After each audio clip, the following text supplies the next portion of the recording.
Sa silingang lalawigan sa Negros Oriental, pare nga destino sa private hospital, nagpositibo sa COVID-19. Si Nico Serino sa report.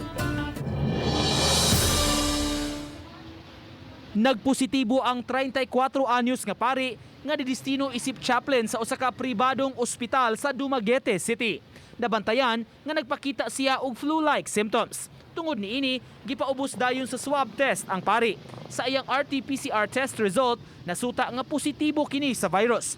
Sa public announcement sa Diocese of Dumaguete, giila ang pari nga si Father Arturo Conrad Lagarde. Gi-isolate dayon ang pari sa COVID ward sa Tambalanan sugod ni atong Disyembre 22. Sa pahibaw, gipasabot sa Diocese of Dumaguete, dunay pagtugot sa pari ang pag-ila kaniya. Nagkasabot sab ang Diocese ug ang Provincial Health Office sa paghingan sa pari sa tuyo nga mas paspas ang contact tracing. Subay niini, nanawagan ang simbahan sa mga nahimamat sa pari nga mupatimaw ilabi na kung dunay gipamati sa ilang lawas. Samtang gawa sa pari, 28 anyo sab nga doktor nga nag-alagad sa pribadong Tambalanan, usa sa 8 ka bag-ong kaso sa COVID-19.